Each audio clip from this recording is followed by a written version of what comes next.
जय हिंद दोस्तों। स्वागत है आप सभी का आपके अपने परिवार जीएस फोकस फैमिली में। दोस्तों, आज के इस वीडियो सेशन के माध्यम से हम कुछ प्रश्नों को देखेंगे और इन्हीं प्रश्नों के आधार पे आप आने वाले एग्जाम की स्ट्रेटजी अपनी तैयार करेंगे।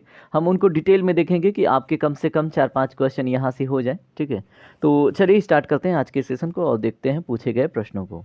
यहाँ पे देखिए, एक प्रश्न पूछा गया आपसे, जाकिर हुसैन का संबंध कौन से घराने से था। ठीक है, तो दोस्तों आपको पता होना चाहिए, अगर आपके ऑप्शन में था तबला वादक, ठीक है, तो आप बिल्कुल इसको देख सकते थे। और उसके बाद अगर तबला वादक आपके ऑप्शन में नहीं था तो आपको याद रखना था पंजाब घराने से। ठीक है, तो आपको एग्जैक्टली आंसर में पंजाब घराना जरूर देखने को मिला होगा, तो ये याद रखना है। अगर उनसे रिलेटेड कुछ बात करें हम, तो उनके पिता जो थे वो उस्ताद अल्लाह रखा थे। ठीक है, देखिए ऐसे क्वेश्चन पूछे गए हैं।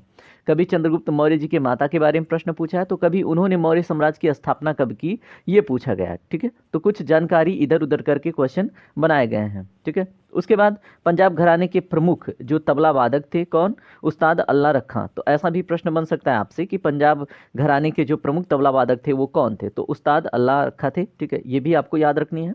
और जाकिर हुसैन ने उन्हीं से तबला वादन की शिक्षा प्राप्त की थी, किन से, उस्ताद अल्लाह रखा से। ठीक है, तो ये सारे क्वेश्चन आपसे घुमा फिरा के बन सकते हैं। यहाँ पे अगर हम बात करें पंजाब घराने की विशेषता क्या है, इसकी जटिल जो लयकारी है और बोलों की जो विविधता है, ठीक है, यही पंजाब घराने की विशेषता है। ठीक है, तो आपसे विशेषता भी पूछा जा सकता है।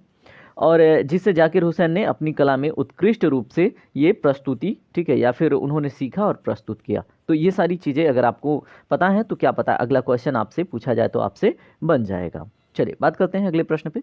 बीसीसीआई के पहले अध्यक्ष, ठीक है, तो कौन थे, तो आपको पता होना चाहिए। ठीक है, देखिए क्रिकेट का सीजन फिर से स्टार्ट हो गया है और यहाँ पे बीसीसीआई का फुल फॉर्म भी पूछा जा सकता है आपसे। तो भारतीय cricket control board of India होता है इसका फुल फॉर्म। और वैसे तो यहाँ पे अगर भारतीय पहले आएगा तो भारतीय क्रिकेट कंट्रोल बोर्ड होगा। तो यहाँ पे अगर इसकी स्थापना से रिलेटेड प्रश्न बने तो 1928 में।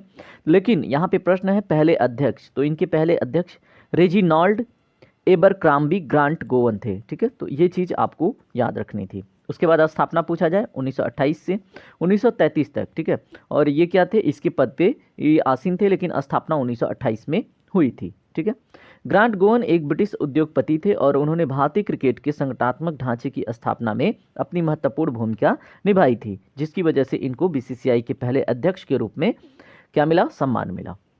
चलिए बात करते हैं अगले प्रश्न पे। डोमिनिका ने नरेंद्र मोदी को क्यों सम्मानित किया। ठीक है, तो बताइए क्यों सम्मानित किया।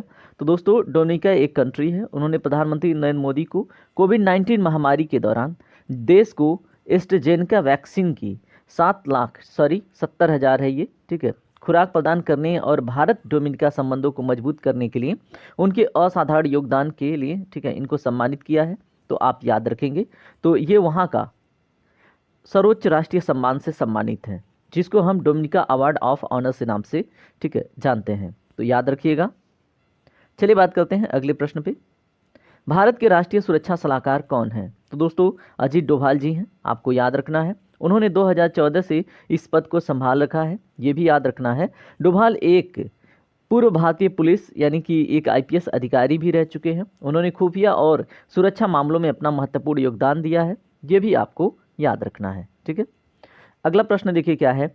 2023 में गांधी जी की कौन सी जयंती मनाया गया, तो दोस्तों 154वीं जयंती मनाया गया, आपके ऑप्शन में रहा होगा। ठीक है, महात्मा गांधी की जयंती 2 अक्टूबर को मनाया जाता है। इनका जन्म 2 अक्टूबर 1869 को हुआ था और उनकी जयंती को अंतर्राष्ट्रीय अहिंसा दिवस के रूप में एक्सेप्ट किया गया है, मनाया गया है। ठीक है, तो आप ये चीज़ याद रखेंगे। देखिए एक भारतीय होकर अंतर्राष्ट्रीय अहिंसा दिवस के रूप में 2 अक्टूबर को एक्सेप्ट किया गया है, मतलब कि बहुत बड़ी उपलब्धि है। ठीक है, तो ये चीज़ आप याद रखिएगा, आपसे एग्जाम में ऐसा प्रश्न बन सकता है।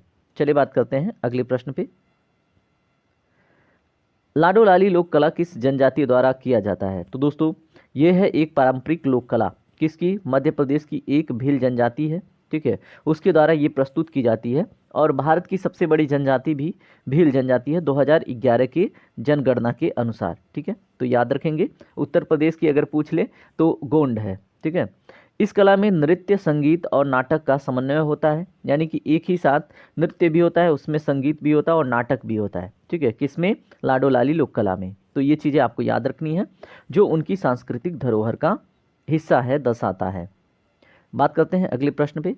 जीएसटी संविधान के किस संशोधन अधिनियम द्वारा पेश किया गया था, तो दोस्तों जीएसटी का फुल फॉर्म पूछे तो वस्तु एवं सेवा कर या तो गुड्स एंड सर्विसेज टैक्स, और ये भारतीय संविधान के 101वें संशोधन अधिनियम द्वारा पेश किया गया था जो 8 सितंबर 2016 को अधिसूचित हुआ।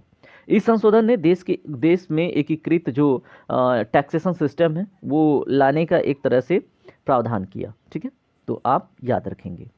बात करते हैं अगले प्रश्न पे। संविधान से बना है अनुच्छेद 226 में किसका उल्लेख है? तो दोस्तों जैसे मान लीजिए आपके फंडामेंटल राइट का वायलेशन होता है या हनन होता है जो आपके मौलिक अधिकार हैं, तो आप क्या कर सकते हैं, आप हाई कोर्ट जा सकते हैं। ठीक है, तो अनुच्छेद 226 उच्च न्यायालयों को मौलिक अधिकारों के उल्लंघन के मामले में रीट जारी करने की शक्ति प्रदान करता है।